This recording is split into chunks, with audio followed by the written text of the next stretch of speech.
Welcome back to the SimZone, ladies and gentlemen. We're here for round one of the SimSok GT3 Championship, and we are at Silverstone here today. But before we go any further, I'm joined by Cody.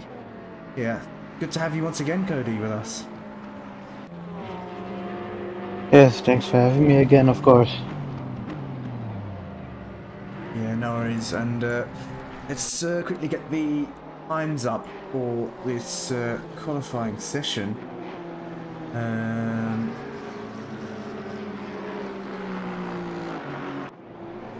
Bear with me one moment.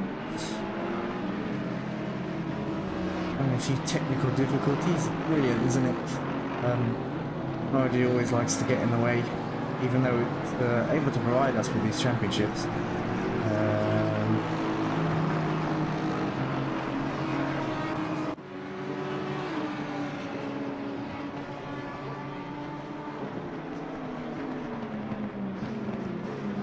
Okay, here we go. So we've got the personal bests on the fast laps of this qualifying session, and looks like it's currently Hertel currently on provisional pole with a 156.8, and Vaesen in P2 just 2 tenths behind.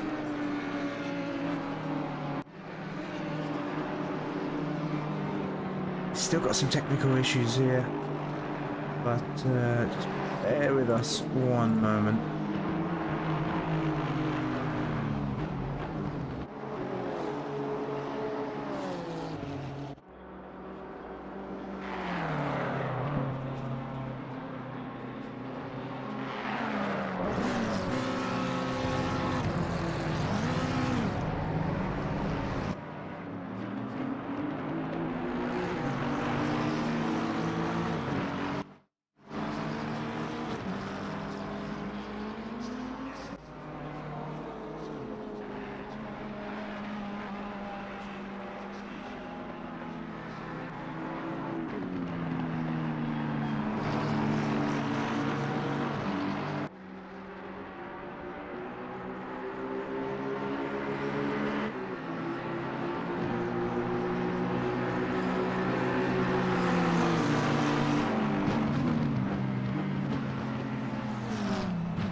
Right, sorry about that, ladies and gents.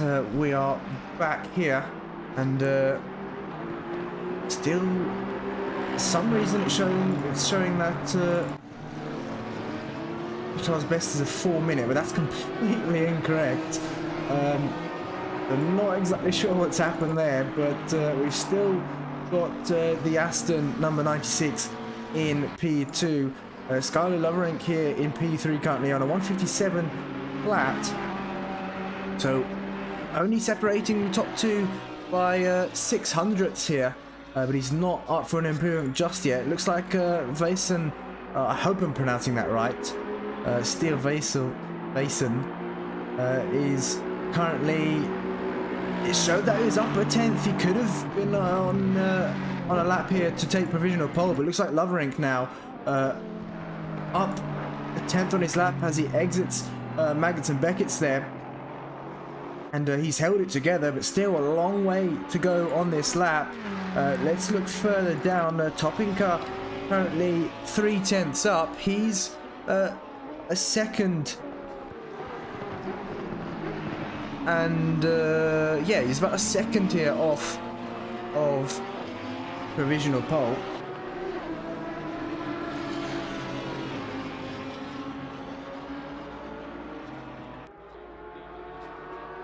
Let's see, he has kept 0.2 up. Let's see as he comes up towards village now. But yeah, it's still for some reason showing that Pertal's lap is incorrect, but I'm sure that will sort itself out. Yeah, he's currently done a 156.810 for those that are watching. Good to see quite a few people in the comments as well. Kenny, Zikrai, good to see you as well. Deedee, who is currently out on track. Warproth, CJ, I believe that's Cody, you who are commentating with me right now. Cosmic Mike, wow, good to see you as well. Paul, Mitchell, Simo, Ethan, JR as well, good to see JR here, and Shares as well, who's out on track at the moment.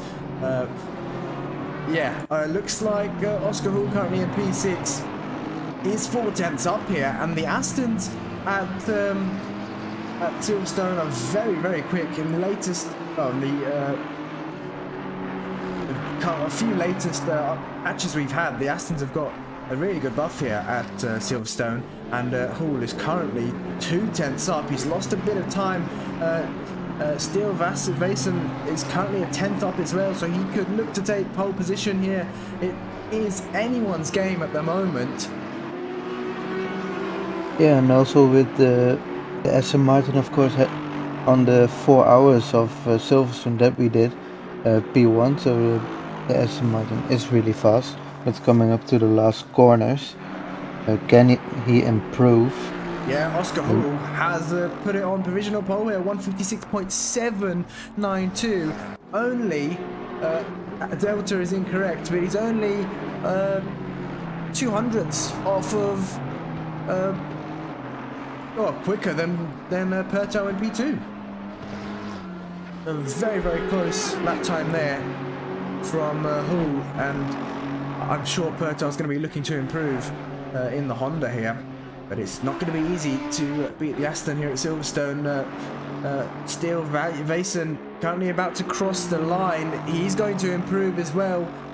And look how close it is. He's only 500ths as he dives into the wall there. But that's not going to matter towards the end of the qualifying session. But the top three separated all by 500ths, and Skylar Loverink is about to cross the line here. He is a 10th down though. Pertal is a 10th up currently. This could put him back on provisional pole. And we see it again that the Honda is really fast, even though the last update. But can he improve? Let's see. He was a 10th up. I'm not sure. It is. He is. It is. Look at that. He improves. And faster just by 2,000ths. So the top three are all within a 10th of each other. And we've got the top 9 separated by 9/10ths here. But that's pretty much it for this qualifying session. Pertau on pole, Hall in second, and Steele Vason in P3. We'll be back very shortly for the start of this 1 hour race here at the SimZone.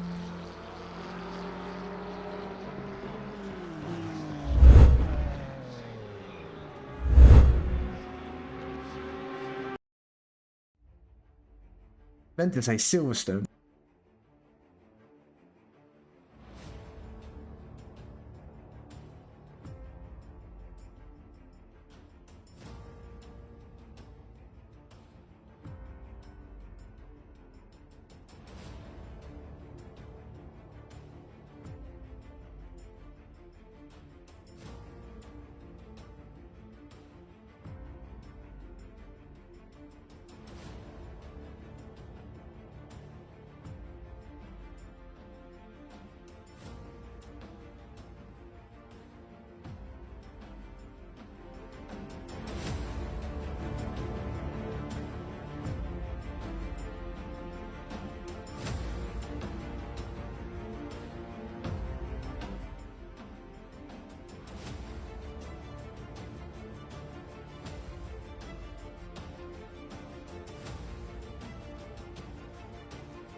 Right, ladies and gentlemen, getting ready for the race start here. Obviously, we have a formation lap to begin with, so the drivers have enough time to get temps into their tyres, temps into their brakes and whatnot. And you can see here the drivers just going past as we get ready for the formation lap. And as we saw in qualifying, Perta on pole, Hoorn in P2, Castorino in P3 and Steel Vassal in P4. So those are your first two rows that will be starting here on the grid. But it's a long track here at Silverstone. Yeah, with the top 5 being Honda, Aston Martin, Honda, Aston Martin, and another Aston Martin. We kind of see a trend here for the last couple of races with Honda and Aston's really up the field. Yeah, definitely. It's going to be a tough battle, I think. Now, the Honda, not the easiest car to drive, but Pertal racing for...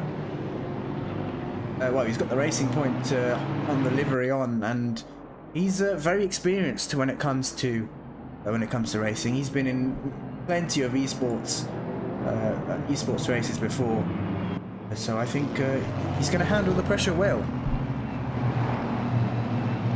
Yeah, and of course experience on a track like this will be very handy, and drivers swerving on track to get some tire temperatures in the tires, but hopefully they can give us a good show. Yeah, it's not too cold on track either. Track temp 23 degrees and ambient being 19 degrees, so I think pretty optimum conditions for the drivers at the moment. So I'm sure they'll be able to get enough heat into their tyres. But yeah, like you said, it's Honda, Aston. We've got a Ferrari there just to mix things up. Loverink in P6, and then another Honda. But yeah, it's going to be a tough race between the top drivers. Also the mid-pack, we usually see a lot of battles going on in the mid-pack, and as we saw at Donington for the Moser Racing GT3 Championship, there were so many battles. We had a 6-car train, or a couple of them, in the mid-pack and towards the back of the field as well. So let's hope we can have some great battles at Silverstone. You know, with Silverstone being a very wide track, there's a lot of room for overtaking, so we could see some great battles going on. And to make it easy for us commentators, the two Hondas for P1 and P3 have the same livery. Yep, oh so, brilliant. Yep. So that would be fun. Yeah, I'm sure we'll be fine. We do have a mandatory pit stop in this race as well. Drivers are required to refuel in the pit stops, and they also have the option to change their tyres, so we could see some undercuts and overcuts happening in this race. But before we get going, we're just going to do a quick track walk here for Silverstone. And it's a very long circuit here. As we saw 156s in qualifying, we could see 159s, 158s for race pace, and I'm sure towards the back we're going to be seeing 2 minutes and above. But lots of great corners, lots of great overtaking opportunities here. This is probably one of my favourite sections of the track. Abbey into Village and all the way down into Luffield, and then that completes the lap here at Silverstone. And looking really fast at the comments, Lord Pierre saying it's not 90 degrees I know it's not 90 degrees Celsius at Silverstone today. Yeah, it's not, don't worry. It's definitely not. We're just mixing up the temperatures a bit, but obviously we use the real life weather to determine if it's raining or not, or if it's cloudy or not. But here we go. We're about to get going here for round 1. Oh, looks like Curtin didn't best drive in time, but we're about to get going here for round 1 of the SimSok GT3 Championship, and we are green. A good start there from Pertal, but Hoorn getting a very good start as well. One of the Hondas in the background, Castorino pulling to the outside, but looks like he's held on to P3 here, and we've got a very clean start from what it seems. Too wide. Yeah, too wide through Max and Beckett and Hoorn. Is he going to get that position done. He is. What a move there. Into P1 he goes through Beckett, and there we go. He's going to lead this train coming down towards Stowe, and we've got Honda, a few cars off in the background there. I think that was Midell there. A lot of contact there in the background, but luckily one of the McLaren's going off there, and another Aston. Another Audi there off in the back as well. Just a bit of chaos here at the start, but apart from that, looks to be good. And the top four, and more than the top four, we've got Aston Honda, so many cars here. Aston in 4 positions. Oscar Hool's going to get a chance to now to possibly pull away here. Bertal in P2, having to defend, and there's been contact once again, but luckily a very good save there from Castorino. But looks like 2 into 1 would not go into that fast right-hander of Abbey. Oh, and Castorino, luckily for him, he kept it on track after the contact with the Aston Martin, but hopefully the field settles down a bit so everyone can have a breather, and we have a good another 58 minutes. Definitely not. I definitely wouldn't want to do 85 minutes, but actually I'm not sure this racing is going to be good with the stop. The battle for the lead especially, and it's going to be hard to keep track of everyone. But Berto now coming back at Hool. He didn't have that gap for long. He's going to struggle here on the straights as well. The Honda very, very fast on the straights, and especially through Beckett's, Maggotts and Beckett's, all the way down towards Stowe. That slipstream is going to be important for the Honda of Berto, and Hool might struggle here. Yeah, and of course one little mistake in these corners and your race can end up in tears. But hopefully for Berto he can go up in the slipstream and close the gap a bit. And he's too far for the overtake in the next corner.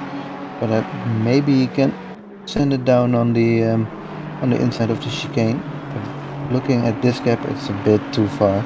Yeah, no, 5 tenths separating both of them. But we look back to Loverink here, who's having to defend from Castorino now. Castorino on a bit of a recovery drive, but luckily he managed to save the car earlier, and he hasn't lost too much time at all. He's still in this battle, and they are losing a bit of time, however, to the Audi just in front, who's currently got the fastest lap of the race, 2:07.2, but we're sure that's going to come down as we get into the next lap. And we've got a yellow flag on track somewhere. Looks like Lanza has lost the car.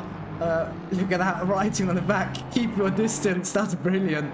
I think the drivers, a few more drivers need that on the back of their car. But yeah, he's got it going once again. I don't think there was any contact. He doesn't seem to have any damage on the Honda of his. No, he doesn't actually, so I think he lost the car by himself there. And still the guys for P1 and P2 with the Bull needing to defend from Bertal, going up to the first straight. And looking back, Castorino made the move, but I think Ferrari lost it somewhere. But going into Maggotts and Beckett's, Bertal still within half a second, but the Aston Martin is so good on this part of the track. Yeah, so now Hool with the fastest lap of the race, 1:57.562, and for Bertal it's 1:57.582, so only separated by 200ths here. Bertal's not going to let him get away with this one easily. But yeah, like you said, Loverink has dropped down the order. He's down into P11 now.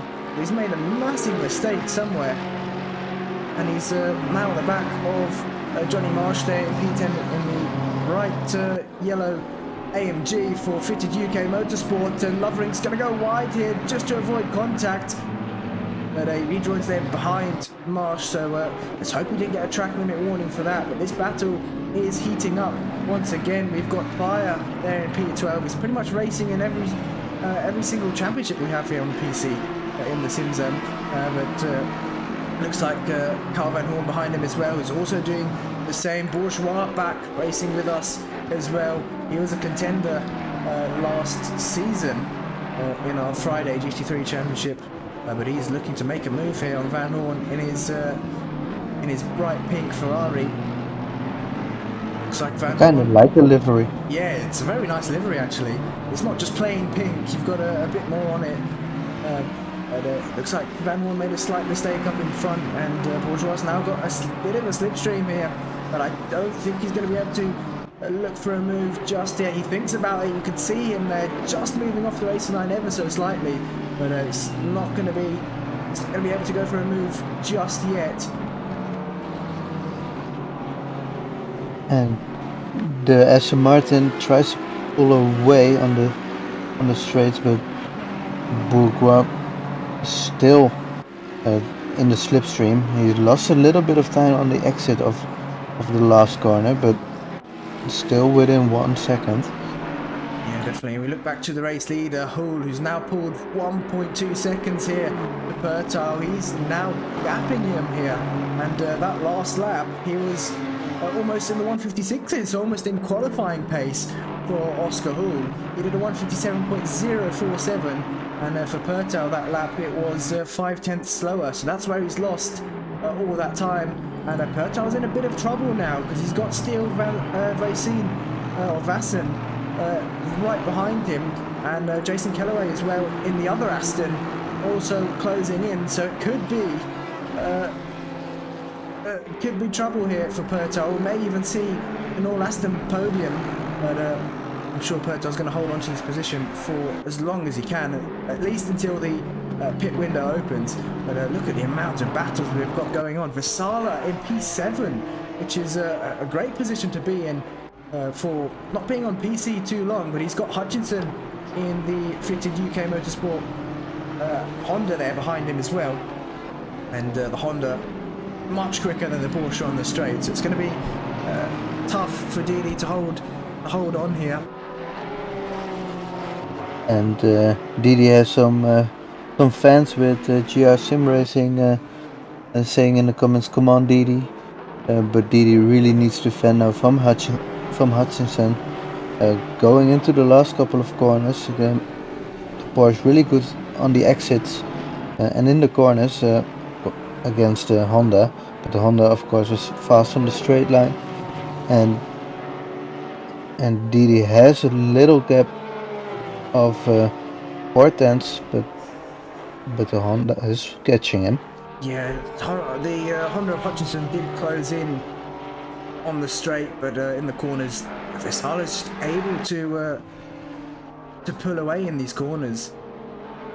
And let's have a look at this mid-pack battle that we've got going on for P10. Jan Barth having a great battle here, defending against Marsh in the Mercedes there, then followed by Pryor, then we've got Bourgeois, then we've got Van Hoorn, then we've got Magny.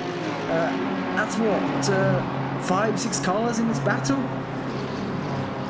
There's 6 cars, and Van Hoorn in one of the 2 Porsches, and Van Hoorn got tapped off. There wasn't really space on the inside, and Van Hoorn's not going to be happy with that one bit. I think Magny slightly outbraked himself there, and Van Hoorn's lost positions, but he's now on the back of, I believe that's Purcell. No, it's not. Purcell's in the fitted UK Motorsport car as well. Is that Fanara? No, it's not. Who is Van Hoorn behind now? Is it updated for us? Yes, it has. Oh, he's behind Tibor in front. Yeah, so yeah, Van Hoorn's dropped down to P16, and he started in P20. So he has made a positive start, even though he lost a few positions due to that contact. But yeah, he's not going to be happy with that one bit. And luckily for Van Hoorn, he kept the car kind of straight going into the corner and not for a full spin. But back to Jan Barth in the Porsche, only one of the 2 Porsches on the field, going to the last corner, and up to the finish line, with still the Mercedes behind him with the 810s. And if you look to P3, is it now? Steel, I'm gonna butcher this name, but I'm gonna say car 96. on the back of Bertau. Yeah, I'm sure we could just call him Steel. I think that would be much easier for us, to be honest. Yeah, he is very, very close to Bertau, and that's allowed Hoorn to pull another second to these two. He's now got a comfortable lead of 2.5 seconds, much more comfortable at least than what it was before, with Bertau all over the back of him. But yeah, now it's pretty much the battle for P2 for Bertau. He's not going to be focusing on Hoorn up in front, and I think Steele's going to want to get past as soon as possible, although these two are now pulling away slightly from Kellaway, so Kellaway not able to close the gap while these two are battling. But Steele almost onto the grass there, and he's going to take a very wide line there, not the optimal line you want to be taking here, but looks like he hasn't lost much time by doing so, but it could have been a disaster there if he ended up in the grass, or dipping one of his rear wheels onto that grass, and maybe even losing traction. But luckily he's kept it together, and we'll look further down the field for some more battles. So we've got, looks like we've lost someone. Topinka had to pit due to the damage he received on lap 1. We've got Hypnotize in the comments saying we'd love to see a replay of the lap 1 carnage. Yeah, we'll bring one up in a moment. Looks like Silver is on the back of Fanara here, only separated by half a second, these two. Let's go on board with Silver here. He's carrying a bit of damage, but it looks like it's just a bit of paintwork there on his apparent, so it won't really affect him too much.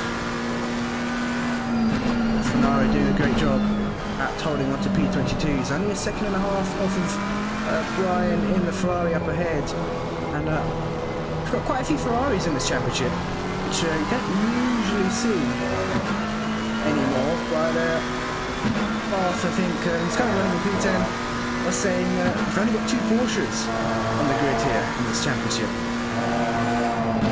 Yeah, and he and the McLaren goes off. Yep, Silva. a huge mistake there. Car. Was there contact? I don't think there was, but Pixley, racing for Wild Things Racing, has had an off there into turn 1, and he's rejoined the circuit back behind Curtin now, who's gained a position as a result. Curtin obviously didn't press driving time, so he started in the pit lane, but he's now up into P24. You can see here 2 cars in front going side by side. I believe they're not battling for position. I think that's one of the back markers just letting the cars through. And it's Curtin, of course, having a bit of luck with the first lap incident. Fradella was defending from Silva in his fancy livery. But Silva needs to defend from Curtin, and Curtin. No, I think Curtin's going to fly past here with ease. So really bad I think exit. Silva has some damage. Yeah, he does have some damage. It looked like a bit of paintwork when we were a bit on board, but when we're on board, but it looks like more than that now. Pixley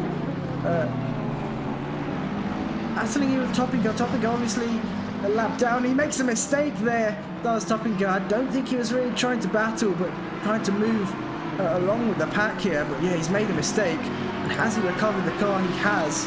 So luckily no damage for him, but he's going to have to move out the way very shortly for one of the McLarens that's about to lap him here. We go back to our race leader, Hoorn, who's opened a 4-second gap now to Bertau, and all this battling has allowed Kellaway to close in a few more tenths here. I think we're going to have to go on board here with Kellaway. We're going to get a great battle, a great view of this battle going on just up ahead. And here's that Steele looking to the inside. He has a look, but backs out of it and makes a sensible choice there. It would have been contact, I think, if he went down the inside. But the pressure is really on Bertau. And I was talking about pressure earlier. This is what Bertau has experienced with. He's been in this situation, had to defend many a time. And he's doing a great job of doing he's doing a great job so far. Still has not been able to find a way past. Oh, and of course, when you're defending, you can shut the door, and of course you're allowed to defend quite hard. And as attacker, you need to be a little bit more careful if you're not that you not punch someone off. because that wouldn't be great. But going into the last couple of corners, and we just see a little glimpse of Hoorn in front with already 4.2 second gap. Steele is still within half a second, but Callaway also half a second on the back of Steele. Maybe Callaway can attack Steele a bit, so Bertha has a little bit of breathing space. Going to the first corner up to Maggots and Beckett's. Not really an overtaking point, but on the straight after this, maybe Steele can show the top speed of the Honda. A mistake there from Steele, and that's going to allow Callaway to get even closer with this double slipstream down the straight, as you're saying. But it's not going to be close enough. Thought it would have been, but looks like Steele recovered from that mistake very well. And in fact, he hasn't actually lost any time to Pertel either. So just goes to show that Steele has a lot more in the tank here than what we're seeing. I think he just needs to find an opening here, and he might even be able to catch Hoorn, who's currently running in P1.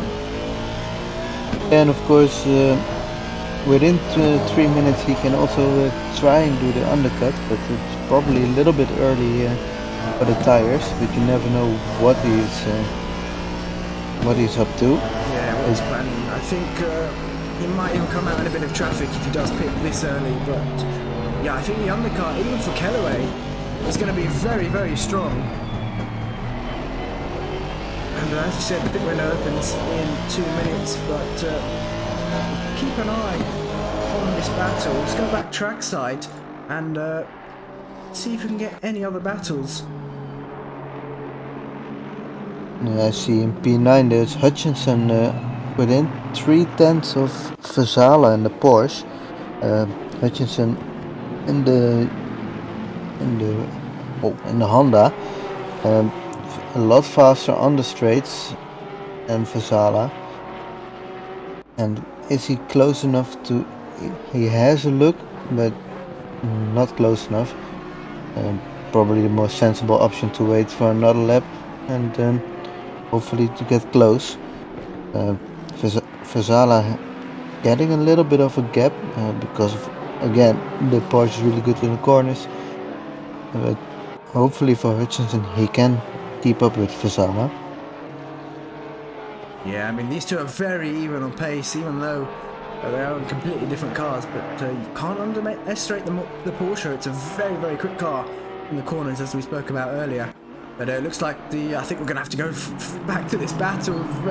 Steele almost had that move done. He had his nose up the inside, but Pertal just hung it around the outside there and was able to hold on. But look how close Steele is able to get in the braking zone there onto the back of that Honda. I thought they would have made contact, but luckily they didn't. And I think Callaway here, just biding his time, he's playing the patient game. And he doesn't really want to go for any moves just yet. He's waiting for the top two, well, not the top two, P2 and P3, to possibly trip over each other and make a mistake. So he can say, hey, thanks guys, I'm going to capitalise on this and gain a few positions. Yeah, why not? If you can of course wait, and you don't need to put any pressure on yourself. Just keep it within a second and maybe you can get everything out of it. But Hoorn is running away for now with a gap of 5.2 seconds. It's still on the back of Pertal, with only a gap of 3/10. So this battle is probably not over for a while. Yeah, it's not. And just going to bring up a quick replay of what happened at the start. I mean, the turn one was absolutely brilliant, but after that, through on the exit of Maggots and Beckett, went a bit down here. We'll bring it up in just a second. Let's quickly have a look at Pryor, who's having to defend against Tibor here.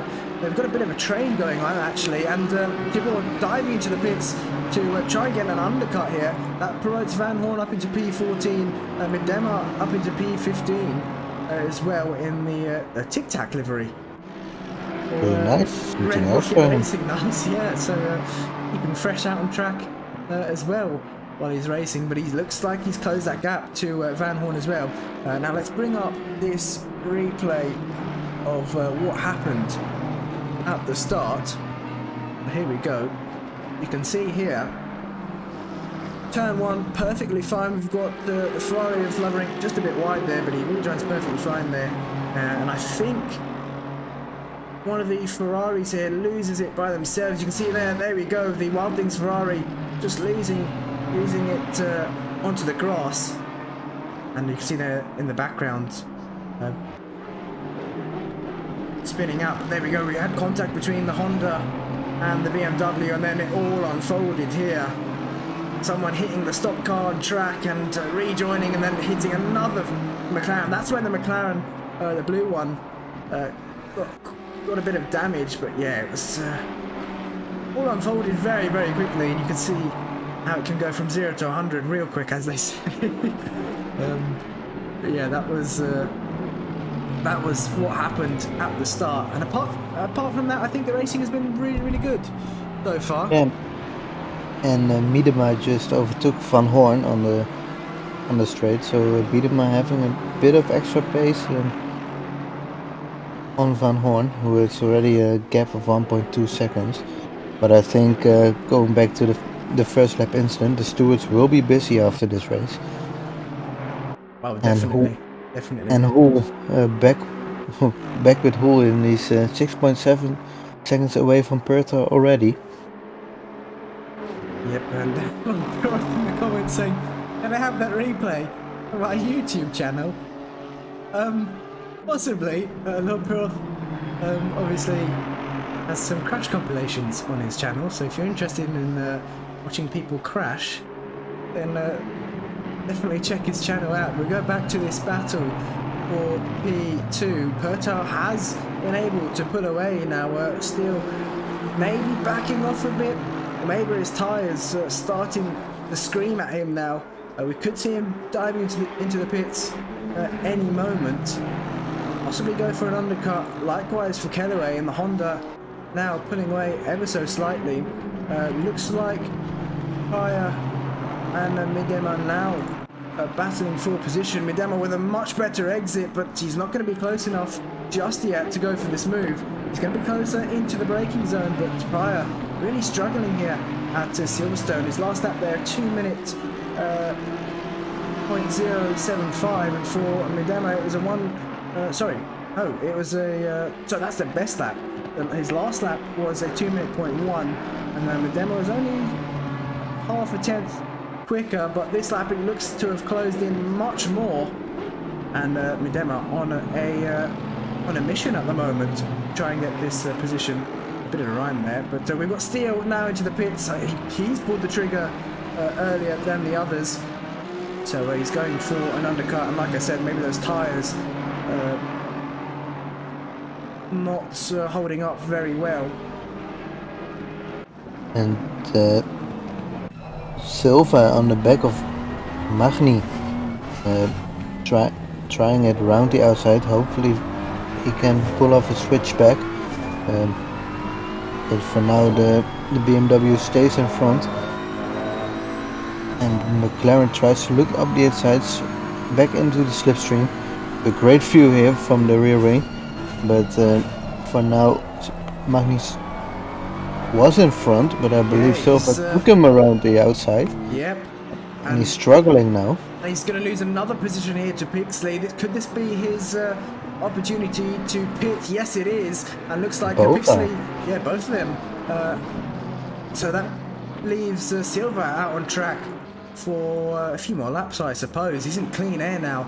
He does have that damage, but yeah, you don't really know how much that damage is holding him back. Could be a lot, could be a little, but we skip back to Berto and P2 now. He's gapped Kellaway by 1.5 seconds.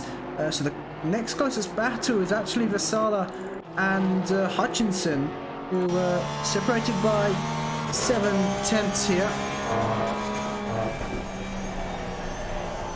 Yeah, and this battle is going on for the majority of the race now, with Hutchinson really closing into the braking zone. So good to see that that they're still battling and it's still keeping it very clean. Going on to into the straight here, I expect the Honda to gain a bit of time on the Porsche, and we go now to the split view. From at the right you see the cockpit cam of Hutchinson, with the Vesala just in front. Yeah, watch, one of these are going to pit as soon as we... Yep, as soon as you... that always happens. As soon as someone decides to... Well, as soon as we decide to go on the split screen and view a good battles, one of the drivers ends up diving into the pits. But that's going to leave Vesala into clean air, although he's got some lapped traffic to try and get past. Although, I'm not actually sure that is lapped traffic. Is it someone who's already pitted?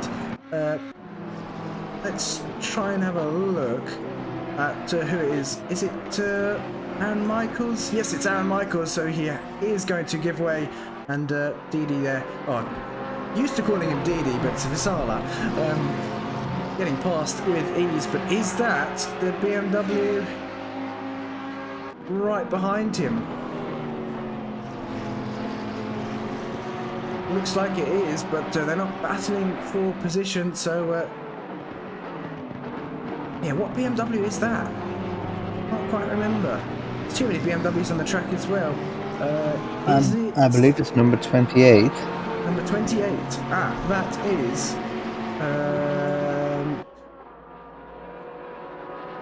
is it 28? Let's double check. 27, I think. I can't even tell. Let's have a look now. 26? Yeah, it's 26. There we go, we got it in the end. So, the 26 BMW. We're going to get used to these names. We've got so many championships going on, so it's going to take a while to get used to who's who. 26? Is it 26? Oh, I have no idea. No, it's not. It's 28.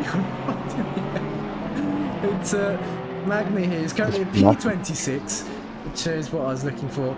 But he has served his mandatory pit stop. Vesala hasn't yet. Looks like Pertar is into the pits as well, so that's going to... looks like Kaskatu is diving into the pits as well. Vesala is going to gain a few positions as a result. Oscar Hoorn still out on track. He doesn't need to pit just yet. He's in clean air.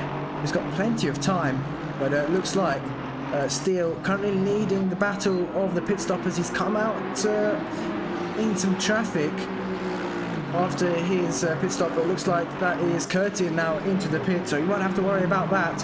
Where is Pertar? Pertar out of the pits now, and Steele right behind him. He's going to have more speed down the straights, but no, I think coming to Magda Beckett, Pertar's going to hold on, and they are bumper to bumper here as they come through Magda Beckett's now. They've got some traffic up ahead of them, and a bit of sliding there from the Aston, having to slam on the brakes there just to avoid contact, but brilliant racing between these two, and as a result of that little brake tap by Steele, he's not able to get the exit speed he needs to go for a move here on Pertar. So it's still, as it were, Pertar ahead of Steele Basin.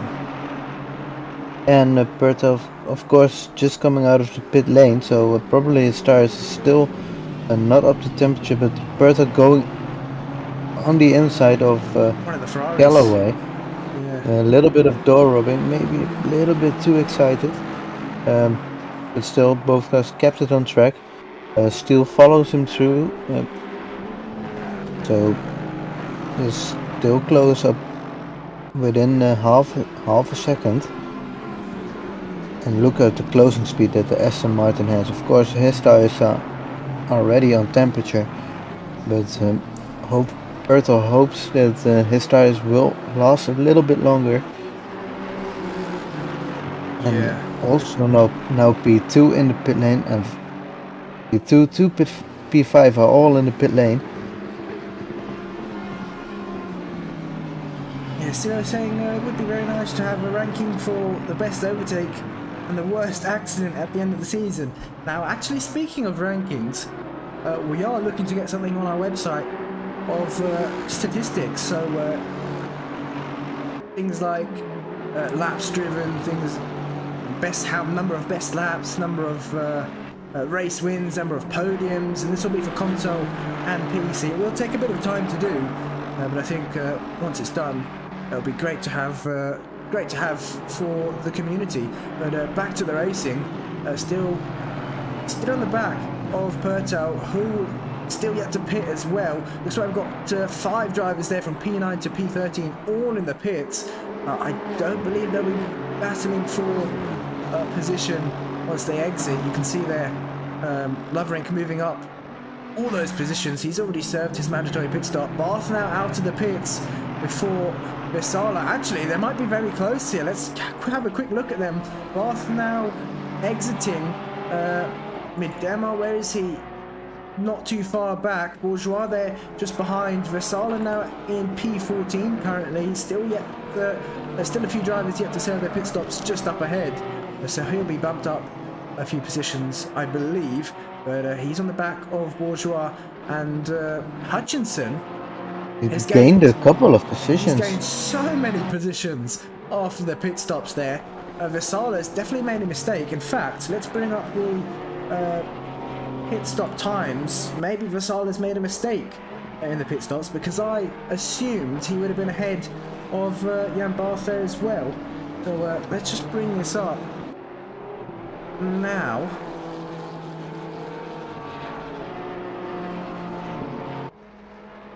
The last stop length we had Vesala with a 63 seconds.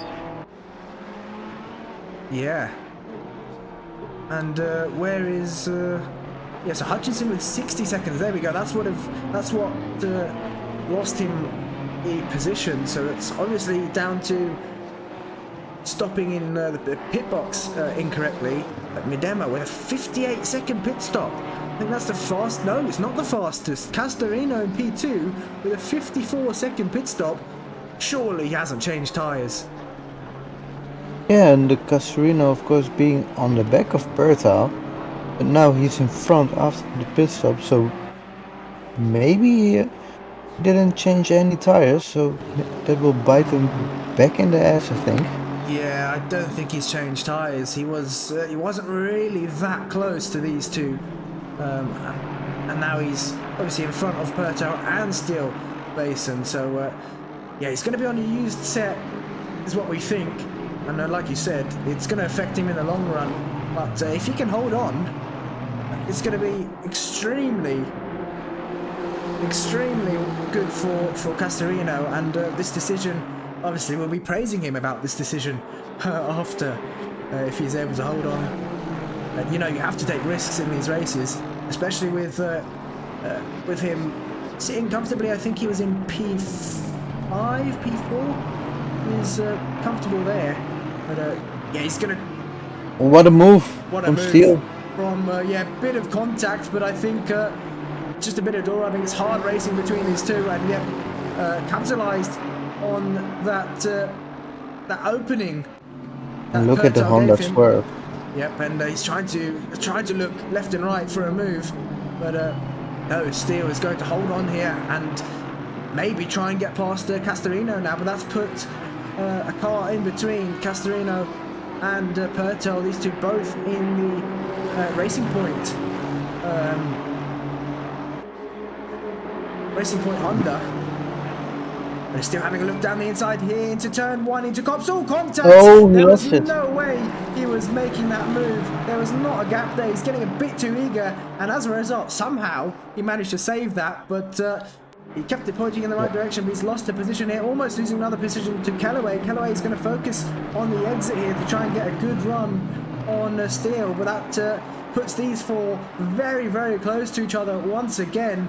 And we've now got a 4-car battle for P2. Who has served his mandatory pit stop? He's 7.2 seconds up ahead, so he's not going to really need to worry about anything at the moment. But these four, very, very close battling, and a huge mistake there from Castorino. Was there contact between the two? I think we're going to have to get a replay up of what happened between Castorino and Perta. Obviously, both racing, both in Racing Point. So they don't want to be making contact with each other, although there are no teams in this championship. They obviously know each other from the same esports team. Yeah, if there was contact, that would be disaster for both of them. Now Callaway up into P3. Yeah, Callaway up into P3 after being ever so patient for the first stint, and now he's looking to gain some moves here. And I think if there was contact between Perta and Castorino, there will be some talking after the race within the team, I think.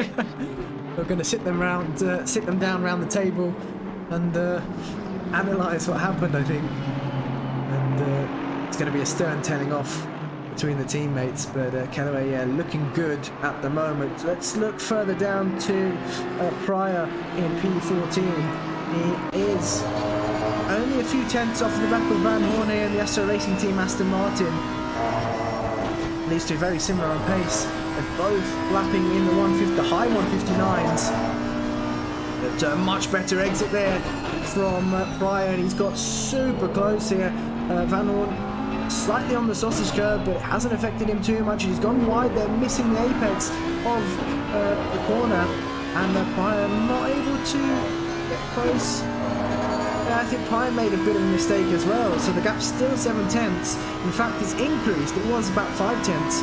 Yeah, Pryor looking good so far. Likewise as Van Hoorn. It's going slightly deep there, but hasn't really affected him too much. And maybe Van Hoorn still has some damage from the first couple of minutes. I don't know if he fixed his damage because he had a little accident.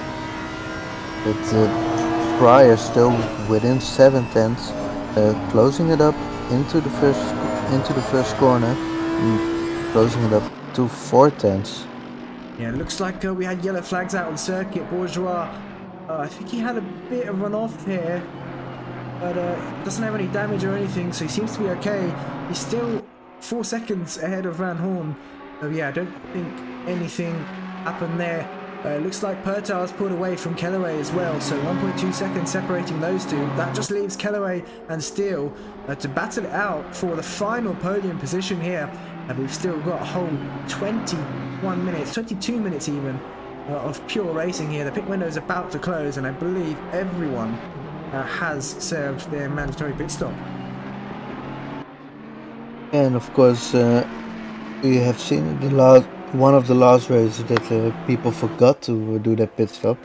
So this time no 180 second penalties.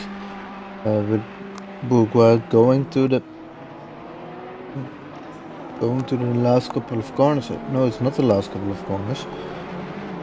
No, he's still going here. He's coming through a village at the moment. We move up to P9. Yitta Midema here, who's closing in on Hutchinson now. Hutchinson, we saw, had a stellar pit stop and gained quite a few positions, but now Midema hunting him down, and that last lap he was almost 2 seconds quicker than Hutchinson. We can bring up the comparisons here between these two. We can see what sector times, what differences in sector times there are between these two. And Midema closing up really fast into the S's. The S is not really a good place for the BMW, I think. It's a little bit understeery, but he keeps the gap within 3 tenths, straight on the back of the Honda of Hutchinson. But the BMW not known for his top end speed.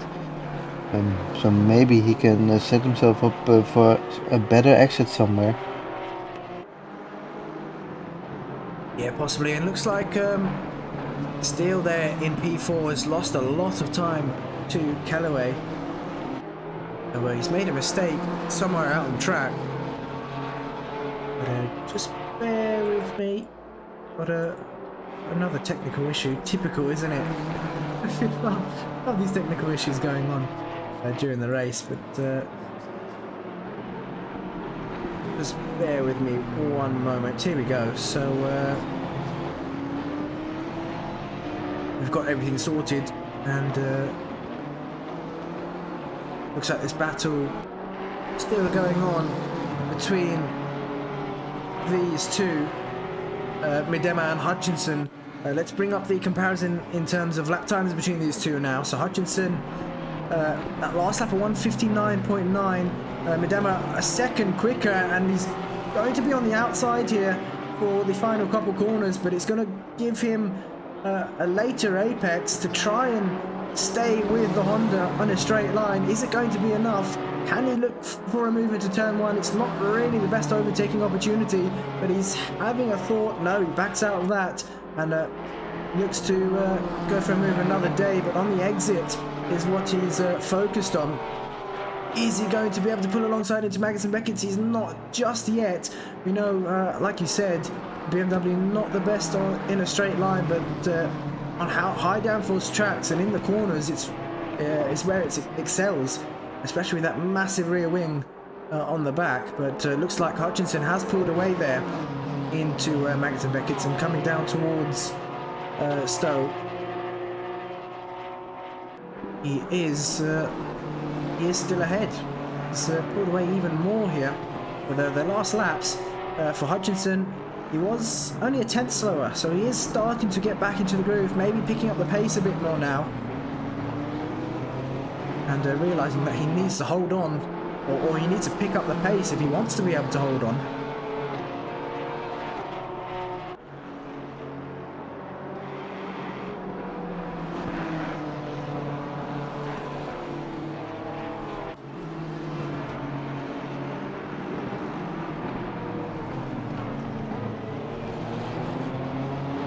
Yeah, it looks like Steele was also caught back up to Callaway now. The gap 0.7 seconds between the two. We look down towards Pixley and Jones. They are very close to each other at the moment. Looks like Pixley a bit loose there on the straight. Flash of lights there from Jones. I think there was a bit of contact between the two. That may have been what the wiggling from Pixley was. Obviously not happy with something.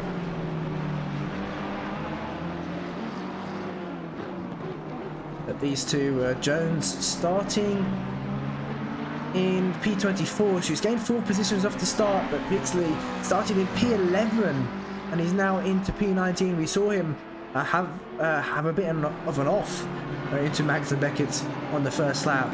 I think no fault of anyone else's. He made a bit of a mistake by himself, but he's on a recovery drive now. P19, not a bad position. However, but we look back towards this battle. Can Miedema get past? It's going to be tough. They're actually losing a bit of time now. You can see their Barth in the background in P10, only 1.5 seconds back, and Vesala as well, only 2.2 seconds back. I think they have a back marker in between them. So one of the Astons there in between them. Let's see what Aston it is. Looks like Martin Bryan here exiting the pits now. He must have either had some damage or had a penalty. No, it's not showing up that he has had any penalties. So something must have happened to him. Maybe some damage, or maybe not. He wasn't sure about the fuel load. It happens a lot, of course, that people forget to put enough fuel in. Yeah, it is showing he's only made 1 pit stop, but I think that might be an error. Or he had a bit of an off, and it looked like he was exiting the pits.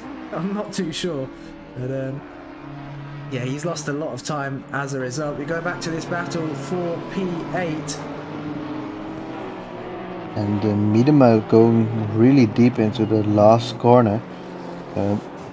Still hoping to pass Hutchinson anytime soon, but Hutchinson is defending so well at the moment.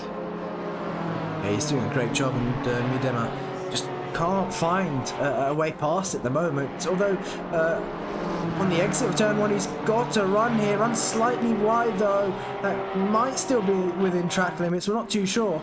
But no, it's not within track limits actually, it was wide, but whether he's got a warning or not for that, we have no way of telling. But he's got a nice exit there out of Magnussen Beckett. Can he hold on here? Hutchinson, is he going to go defensive? No, he pulls over to the racing line. He knows that Miedema, look, he's lost a 10th there on the exit, even though he got a better exit. He's lost a 10th down the not the start finish straight, down the straight, but here into Stowe, he's gained some time. It's just not enough once again. And as a result, Barth is closing in corner after corner, and we could see a 3 or maybe 4-way battle between Miedema, Barth, Hutchinson and Vesala.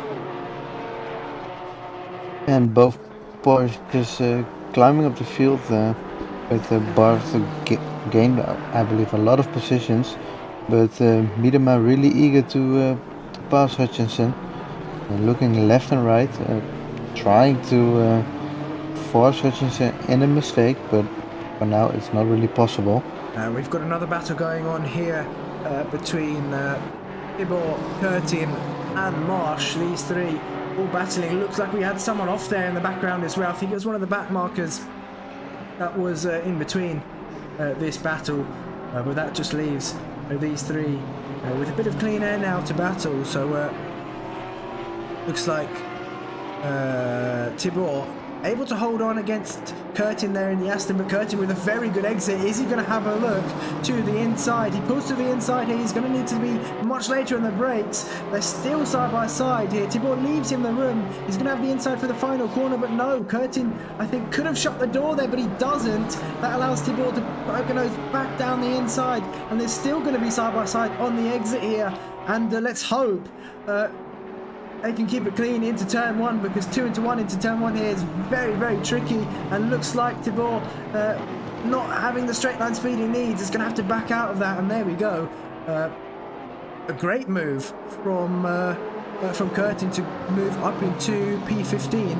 Now that's allowed Marsh to get super close to the back of that BMW, and he's going to have a really good run down towards Stowe. Obviously the Mercedes much quicker on the straights here, and looks like BMW on the grass slightly. They've got the Lamborghini behind them, who is obviously a back marker, so he won't be battling for position, although he looks to the inside. That's not really what he wants to be doing at the moment, but he backs out of that. A bit of contact there between the BMW and the Mercedes, and I think the Lamborghini there maybe causing a bit of that as well, but obviously he is allowed to unlap himself. And I think he does probably have the pace to pull away. Yeah, but there's still of course some contact. I don't know if he made the contact or no, I don't think he two did. other cars went into each other, but still Miedema not able to pass Hutchinson on the left side of your screen, and Hutchinson getting a bit of a gap of 7/10 now. Yeah, it looks to be a bit less than that now, but Hutchinson with his hazard zone, I think he's saying thanks to one of the back markers, but he may have forgotten that they're on. But yeah, this battle, there we go, it's turned them off now. This battle has been going on since the start of the race. Actually, no it hasn't, sorry. Since the pit stops, and yeah, they've been inseparable since. Miedema maybe not looking for a move just yet. He might try something in the last few laps. He might just be trying to hide his talent here, although he is full of talent. As we know, he's raced here with us at the SimZone before, and I believe he's one of the stewards at SSRI, if I'm not mistaken. Yeah, he is a very quick driver, but he's looking towards the inside now, but as I was saying, he's maybe hiding his talent or hiding a move, hiding a trick up his sleeve, and waiting, keeping it for the last few laps to maybe go for a move down the inside of Hutchinson, where he least expects it. And this is what we usually see with the top drivers. They just analyze the car ahead of them, see where they're slower, and then when the time is right, they pounce and make the move. It looks like they're coming up towards some lap traffic now, so this could also come into play. And Hutchinson's going to need to get past as quick as possible. Yeah, and of course Miedema hopes that backmarker can slow him down a bit, but Hutchinson is already past the backmarker. Yeah, the backmarker there, the Audi. I think that might be Fredella in P21. No, it's not Fredella in the that funky livery. It's one of the other. It might be Torito. Yeah, so Torito doing a great job there of moving out the way. And looking at the gap between Marsh and Tibor, looks like Marsh hasn't been able to get past. He's actually lost a second now to Tibor, so that battle slowly died down. We've still got this battle going on between Van Hoorn and Pryor, and likewise, these two have been inseparable, sorry. Just like Miedema and Hutchinson. Although Hutchinson has now opened up a gap of a second, so he looks to be pulling away now. Gee, as soon as I say that, it drops down to 0.7 tenths.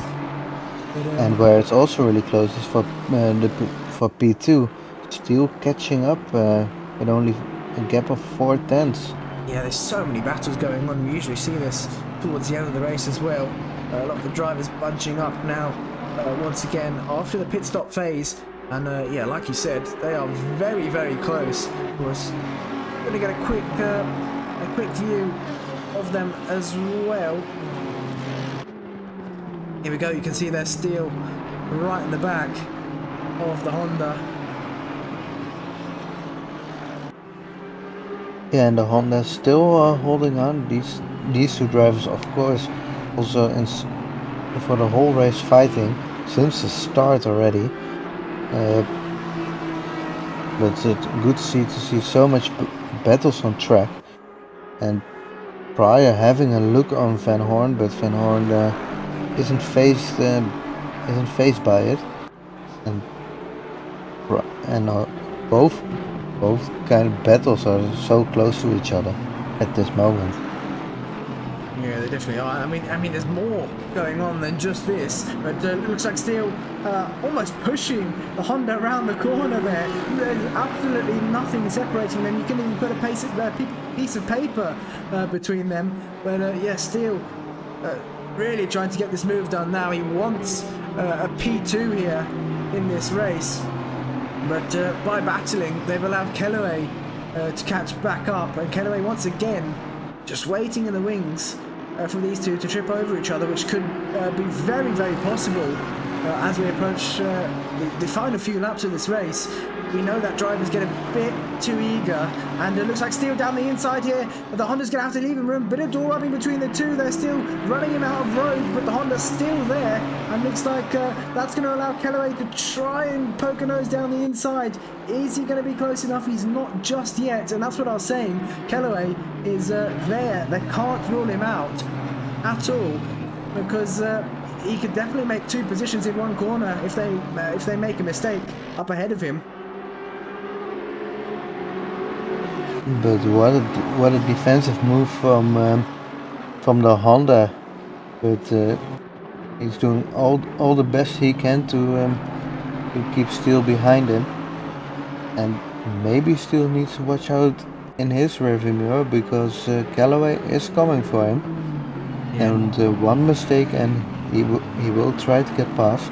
Yeah, we've also got this battle going on for P13. It's Van Hoorn followed by Pryor, then Curtin, who's a couple seconds back. You see him there in the background. We've got the Lamborghini in between them, who is a back marker, so I assume they'd need to move out the way soon, but they're lapping very quickly here. Pryor having a look down the inside, but Van Hoorn shuts the door, as he's entitled to do so. But Pryor focusing on the exit. Look, he's got a great exit there.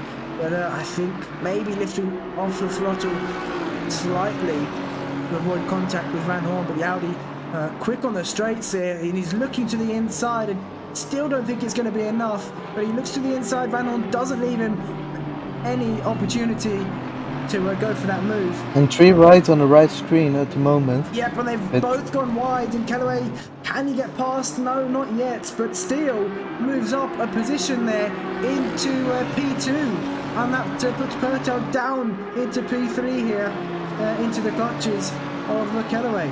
And Callaway, is he looking down towards the inside? He is, but bit of door rubbing between the two. I don't think, contact, there's been contact there between the two, and looks like, I think that was just a racing incident there. But that promotes Callaway up into P3 and Purto down into P4. And what a shame there for Purto. You can see him there in the distance. But I think that was inevitable with them battling so close. You can see the Lamborghini. I can't remember what Lamborghini that is. Let's look further down at someone. It's Topinka here in P27, who had a crash on lap 1, got caught up in that carnage, and now he's still in P27, but he's managing to keep up with some of these mid-pack drivers. So could have definitely had a great result in this race if it weren't for that. And some of a few is getting dizzy, I see, but Lord Pirov saying, I don't know what screen to look at. Looking cross-eyes. I did read that earlier, we just got caught up in all these battles. Yeah, Topinka getting involved in this battle, which he shouldn't really be doing at the moment. And let's hope he doesn't make contact there with Pryor, but he is a backmarker in the end, and he's not really going to gain anything by getting past these two. But I think if I was Pryor here, I'd let him through, maybe try and follow him through to try and get past Van Hoorn. He could find an opening that Pryor hasn't been able to find. Yeah, he is obviously entitled to unlap himself, and look at him, he's just got so much pace here. He's definitely out of position. He's already caught up to Van Hoorn, and this is where Pryor needs to be close to Topinka if he wants to try and follow him through to get this overtake done on Van Hoorn here. Pryor not close enough just yet to get past. And Van Hoorn is hoping that Pryor stays behind Topinka at the moment, so Van Hoorn doesn't need to worry about getting overtaken for P13 at the moment. With the gap now being 1 second. And Topinka hits Van Hoorn and slides off to the inside of the track. Yeah, that wasn't really great from Topinka. Looks like we had another accident as well. That's Vesala, that's Midema as well, and Vesala returning the car to the pits. Oh no! So he's going to lose a number of positions here. I wonder what happened between those two. We're going to have to get a quick replay of what happened. We've only got a minute left of the race, but yeah, we flicked to them, and Vesala's facing the wrong way on the track. So something's definitely happened there. Pryor and Van Hoorn still battling with each other, but yeah, we'll keep an eye on this battle while we try and bring up the replay. Yeah, what a shame for Vesala. He's running such a great race there. And a Pryor down the inside, left in the room, bit of door rubbing between the two, and Pryor's lost the car. He's facing the wrong way. Pryor, with a bit of an opportunistic move, has lost the car, and he's lost a few positions as a result as well. He's now on the back of Marsh, but a risk that didn't pay off well for him. Looks like Curtin into the pits. I think he's got a drive-through penalty, does Curtin. Vesala's not going to be happy with that, whatever happened, and we're going to actually find out what happened in just a moment.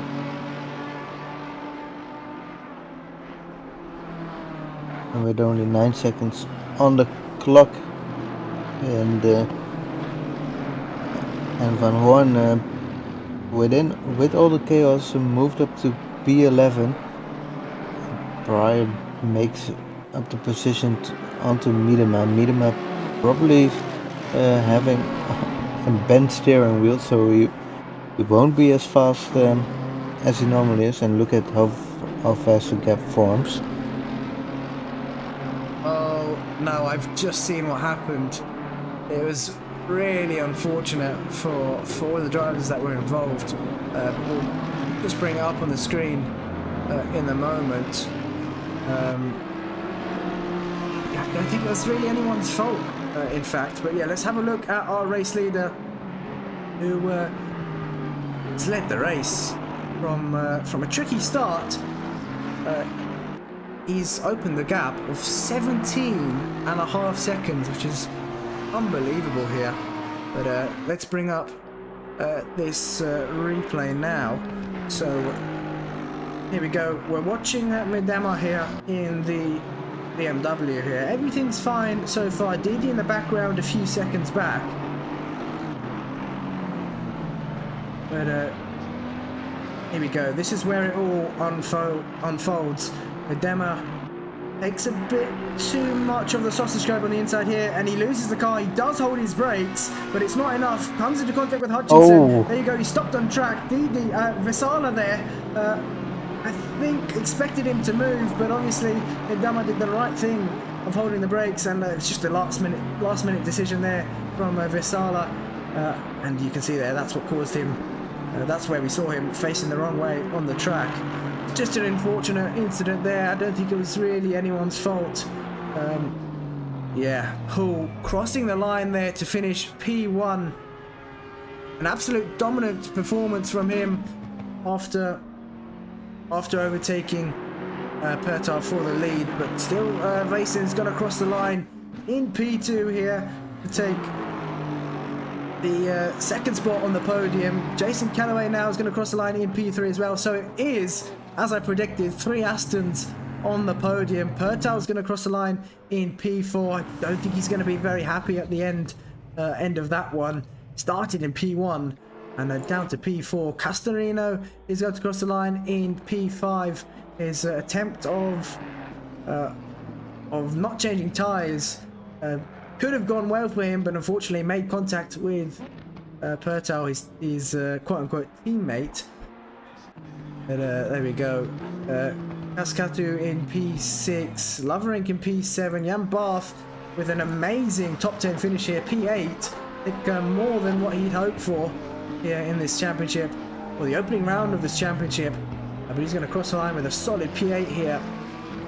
And yeah, I think didn't really have too much trouble. We saw him in a few battles earlier on this race. But he's come home with P8 there. Flash of the lights there from Jan Barth. Bourgeois is going to cross the line in P9. And Van Hoorn as well with a top 10 finish. He's got Hutchinson only a second behind him. Hutchinson obviously had that contact. And look at the damage he's got on that Honda. But Van Hoorn's going to cross the line in P10, rounding off the top 10 here for round 1 of this championship. And there we have it, ladies and gents. What an action-packed race we had for the opening round. And we'll see if we can get some interviews with the top 3 drivers. Bear with us, we'll be back in just a moment.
So there we have it, ladies and gents. Hull in P1, Steele Vason in P2, and Kellaway in P3.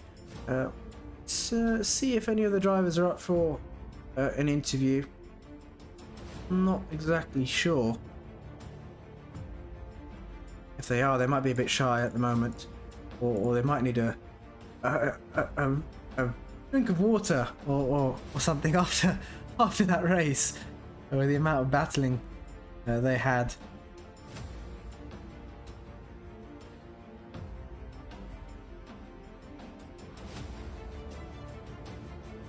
Oh yeah, luckily I've got some with me throughout the race. Otherwise, I would not be able to commentate for a whole hour. But yeah, I mean, it's a great opening round for the SimSok GT3 Championship. And remember, if you're looking to get some sim racing socks of that provide lots of grip and also arch support, more info on the SimSok website. Link is in the description as well. And when purchasing, make sure to type in SimZone on the checkout to inform them how you found them. That's the word I was looking for. But it looks like we've got Jan Barth with us. Let's move him over. Jan, hello, how are you doing? Exhausted, but quite fine after that, and happy with the result, of course. Yeah, I mean, P8. What a race from you. Were you expecting a top 10 finish? No, No? not at all. I think I started P15 behind Tom Curtin and Marco Vezala, also known as Didi. I raced with him, I think, since I started sim racing on the PlayStation. So, yeah. And then, yeah, some last lap carnage got me into P8 last second. So Yeah, we actually saw what happened on the last lap. Unfortunately, I mean, you might know as well. yeah, Widema hit the sausage curb, and then yeah, lost the car, collected a few others. But it's just racing, isn't it? You can't really penalise anyone for doing that, unfortunately. yeah, it's difficult to say. Yeah. Yeah, but yeah, I mean, great result for you, anyways. Yeah, it is. I need those socks, you know. I need those. exactly. And I mean, you're in every PC championship we have here for all of our sponsors. So yeah, I just try to keep my hopes alive that I will get something. yeah, But- you never know. You never know. Yeah, never. I mean, it's No, also- I'm just. yeah, go on. Yeah, I'm just kidding, you know. It's just I just like to drive and have some good battles and chat with my teammates, and that's all what counts. I don't look at any positions, or I don't care about that, to be honest. Yeah, but I mean, I'm sure you definitely have it on the cards to get at least the top 10 finish in the championship. Yeah, we will see, but there's some races to go, and I think some people will have maybe better days than me. So because today for me it was like a race without any big errors, and yeah. Yeah, next round we've got Monza in the Porsche for you. Oh, Yeah, I'm not sure how confident you're feeling about Monza in the Porsche. yeah. Just going straight, full power. What else can I do? Yeah, pretty much. Run no wing. yeah, no, I don't do that. To be honest. No. But yeah, congratulations on the result anyways. Thank you very and, much. We hope to see you Yes. for next race. In fact, the next Yeah. round, next race in general is tomorrow. Yes. So yeah, we hope to see you then. Yeah, exactly. Have a good night, everyone. Yep, good night, take care. And looks like we've also got Kellaway in with us. Kellaway, what a race from you, managing to bag a podium position in the end. And we saw you driving fairly patiently for most of the time, just waiting for the others in front to make a few mistakes. And you obviously capitalized on that. And yeah, how was that for you? Yeah, one of them races, mate, to be honest. some questionable moves there, I think, from some. But yeah, sometimes you just got to sit there patiently, you know. Yeah. I mean, the podium. I'm sure you're going to be happy with that. But like you said, yeah, there's a bit of argy-bargy in that race, but I think it's, in my opinion, it was just hard racing, you know. But so yeah, in the end, got a podium. I don't know. I got pretty hard right hand down on the right. in the chicane, pretty hard from the Honda when I went for a move. I had about 12 seconds of damage from that. Yeah, I think we saw that. Yeah. On the broadcast, So yeah. I think I let the Aston behind me go after that because I just felt like the car was just not doing what I wanted it to. So I thought, right, if I let him go, perhaps they'll battle, and then maybe I can get them both just from because I could see what was going on. So I thought, well, if I let the Aston from behind go, perhaps I could have got in front of them both. But there we are. Yeah, it's still a podium. It was a great result. And looking into the next round, Monza. How are you feeling about that track? Yeah, Monza's one of my good ones. I'm hoping anyway. But yes, the Aston's not the greatest there. It's a bit slow. So yeah, just got to do what we can, really. Yeah, and once again, congratulations on the podium, and we look Thank forward you. to seeing you next week with a great result. See you next week. Thanks, guys. Take care. Cheers. So we have it. That was Callaway there, finishing in P3. But I think that's it for the interviews then for this round. We will round things off. Make sure to tune in tomorrow for the Next Level Racing GT3 Championship as well. But from me and Cody, it is good night and take care. Take care.